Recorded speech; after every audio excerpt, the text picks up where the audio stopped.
જય શ્રી કૃષ્ણ મિત્રો। પરવળનું શાક તો ઘણા ઘરોમાં બનતું જ હશે, પણ આજે હું તમારી સાથે જે રીતે પરવળની રેસીપી શેર કરવાની છું એ રીતે પહેલાં તમે લગભગ ક્યારે નહીં બનાવ્યું હોય તો એના માટે લગભગ મેં અહીં 200 ગ્રામ જેટલા પરવળને ધોઈ અને લૂછીને લઈ લીધા છે।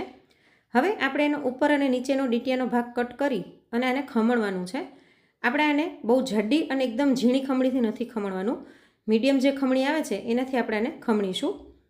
અને આની અંદર બી ન હોય, એકદમ કૂણા હોય તેવા પરવળ લેવાના અને તાજા પરવળ લેવાના, જેથી સરળતાથી ખમણી શકાશે। જો ફ્રીજમાં પડેલા 2 કે 3 દિવસ જૂના પરવળ હશે તો ખમણી નહીં શકાય સરસથી। અને આવી રીતના આપણે બધા જ પરવળને ખમણી લઈશું અને કદાચ આવી રીતના કોઈ બી આવે તો એને આપણે કાઢી લઈશું। બને તો આમાં એકદમ કૂણા હોય એવા જ પરવળ લેવાના, એટલે બી વધારે નહીં નીકળે। તો આવી રીતના અહીં મેં બધા જ પરવળને ખમણી લીધા છે। જો એકદમ સરસ આપણું ખમણ તૈયાર થઈ ગયું છે, તો હવે અત્યારે આપણે આને સાઈડમાં રાખી દઈએ અને એક મસાલો તૈયાર કરીશું। એક મિક્સર જારની અંદર 2 સૂકા લાલ મરચાં લઉં છું, જેમાં મેં એક કાશ્મીરી લાલ મરચું અને એક તીખું લાલ મરચું લીધેલું છે। તમારે તીખાશ વધારે જોઈતી હોય તો તમે કાશ્મીરી મરચાંના બદલે ખાલી તીખા 2 સૂકા મરચાં પણ લઈ શકો છો। સાથે 1 ચમચી આખા ધાણા, અડધી ચમચી પીળી રાઈ મેં લીધી છે। તમારી પાસે પીળી રાઈ ન હોય તો એના બદલે તમે 5 ચમચી જેટલી કાળી રાઈ પણ લઈ શકો છો। સાથે 10 થી 12 કાળા મરી, 1 ચમચી આખું જીરું અને 5 ચમચી હિંગ નાખી અને આ બધાને આપણે અધકચરું પીસી લઈએ। તો જો અહીં મેં આ બધાને પીસી લીધું છે અને આનું ટેક્સચર આવવું જોઈએ, એકદમ ફાઇન પાવડર આપણે નથી કરવાનો। હવે આપણે એક પેન લઈ લઈએ, તેની અંદર 1 ચમચી જેટલું તેલ લઈ લઈશું અને આપણે જે પરવળને ખમણીને રાખ્યું હતું તે આની અંદર નાખી દઈએ અને ગેસની ફ્લેમ મીડિયમ રાખી અને પરવળને આપણે આવી રીતે થોડીક વાર સાંતળી લઈશું, જેથી ચડી પણ જશે અને તેની કચાશ દૂર થઈ જશે। આપણે ખમણીને લીધું છે એટલે આને ચડતા બહુ ખાસ વાર નહીં લાગે।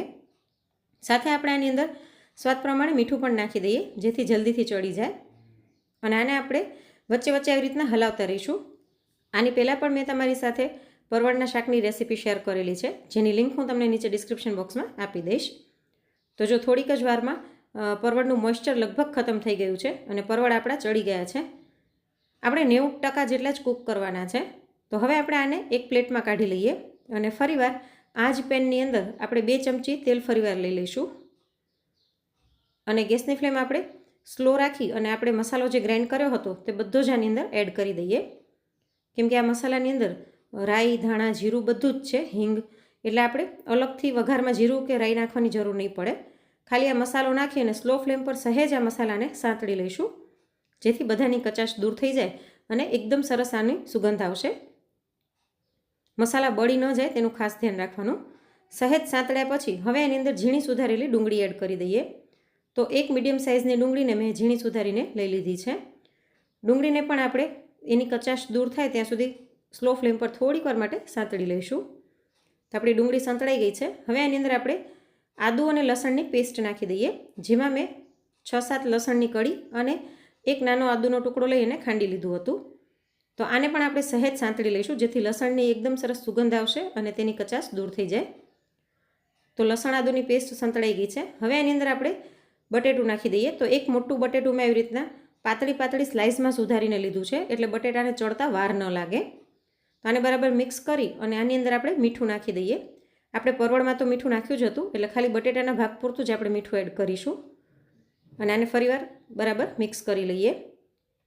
તમે ખાલી એકલું બટેટાનું શાક આવી રીતના બનાવશો ને તો પણ ખાવામાં ખૂબ જ ટેસ્ટી લાગશે। તો હવે ગેસની ફ્લેમ સ્લો કરી અને આને ઢાંકીને થોડીક વાર થવા દઈએ। વચ્ચે આપણે એકાદી વખત હલાવી લઈશું આને। તો લગભગ 2 થી 3 મિનિટ થઈ ગઈ છે અને વચ્ચે એક વખત મેં આને હલાવ્યું પણ હતું। તો જો આપણે બટેટાને ચેક કરી લઈએ, આપણા બટેટા સરસ ચડી ગયા છે। જો તમને એવું લાગે કે બટેટું હજી કડક છે તો તમે હજી થોડીક વાર રહેવા દઈ શકો છો। હવે એની અંદર ઝીણું સુધારેલું 1 ટમેટું નાખી દઈએ અને આને મિક્સ કરી લઈશું। બટેટા ચડી જાય પછી જ ટમેટું એડ કરવાનું। જો પહેલાં ટમેટું નાખીને પછી બટેટા નાખશો ને તો ટમેટાની ખટાશના કારણે બટેટાને ચડવામાં ખૂબ જ વાર લાગશે। તો જો આપણા ટમેટા પણ થોડીક જ વારમાં સરસ મેશી થઈ ગયા છે, ટમેટા ચડી ગયા છે। તો હવે આપણે જે પરવળ સાંતળીને રાખ્યું હતું તે આની અંદર એડ કરી દઈએ। આપણું પરવળ ચડેલું જ છે, એટલે બહુ વધારે હવે આપણે આને કૂક કરવાની જરૂર નહીં પડે। થોડી ઘણી એની જો કચાશ હશે ને તો દૂર થઈ જશે। આ બધું જ આપણે બરાબર મિક્સ કરી લઈએ અને હવે એની અંદર આપણે મસાલા કરી લઈશું, જેમાં અહીં મેં અડધી ચમચી લાલ મરચું પાવડર, 1 ચમચી કાશ્મીરી લાલ મરચું પાવડર, 5 ચમચી હળદર, અડધી ચમચી શેકેલું જીરું પાવડર અને લગભગ 1 ચમચી જેટલો પાઉંભાજીનો મસાલો નાખી દઈશું. અને હવે આ બધાને બરાબર મિક્સ કરી લઈએ. તમે પાઉંભાજી મસાલાની બદલે ગરમ મસાલો પણ એડ કરી શકો છો. ગેસની ફ્લેમ આપણે સ્લો જ રાખવાની છે. તો જો બધું જ સરસ મિક્સ થઈ ગયું છે, હવે જો તમારે આવી રીતના કોરું શાક રાખવું હોય ને ટિફિન માટે, તો આવી રીતના કોરું મોરું ટિફિનમાં પણ દઈ શકો છો. પણ આપણે થોડુંક આને લટપટું એટલે કે ગ્રેવીવાળું કરીશું. તો આની અંદર મેં અડધાથી પોણા ગ્લાસ જેટલું પાણી એડ કરી દીધું છે. આને બરાબર મિક્સ કરી લઈએ. તમારે વધારે રસાવાળું શાક જોઈતું હોય તો પાણી વધારે એડ કરી શકો છો. તો બરાબર મિક્સ કરી અને હવે ગેસની ફ્લેમ સ્લો કરી ને ઢાંકીને આને 1 મિનિટ માટે રહેવા દઈશું, જેથી તેલ છૂટું પડીને દેખાવા લાગે. તો જો 1 મિનિટ થઈ ગઈ છે અને એકદમ સરસ તેલ છૂટું પડીને દેખાવા લાગ્યું છે. તો જોઈને જ મોઢામાં પાણી આવી જાય એવું બન્યું છે ને પરવળનું શાક, અને કોઈને ખબર નહીં પડે કે આ પરવળનું શાક છે. ઉપરથી થોડીક કોથમીર નાખી દઈશું. આ શાક ખાવામાં ખૂબ જ ટેસ્ટી લાગે છે. મેં જ્યારે પહેલી વખત આવી રીતના બનાવ્યું હતું ને, તો છોકરાઓને ખબર જ નથી પડી કે આ પરવળનું શાક છે. એ લોકોને એમ જ થયું કે ખડી ભાજી જે આવતી હોય છે પાઉંભાજી જેવી જ એ બનાવી છે. એટલી સરસ ટેસ્ટી લાગે છે આ શાક. તો તમે પણ એક વખત આવી રીતના પરવળનું શાક જરૂરથી ટ્રાય કરજો. તો હવે ગરમા ગરમ શાકને આપણે સર્વ કરી દઈએ. તો આજની આ શાકની રેસીપી તમને કેવી લાગી તે કોમેન્ટમાં મને જરૂરથી જણાવજો. અને જો આજની રેસીપી ગમી હોય તો લાઈક કરીને વધુમાં વધુ શેર પણ કરજો. અને આવી જ અવનવી રેસીપી જોવા માટે ચેનલને સબસ્ક્રાઈબ કરવાનું ના ભૂલશો. જલ્દી જ મળીશું એક નવી રેસીપી સાથે. Thanks for watching.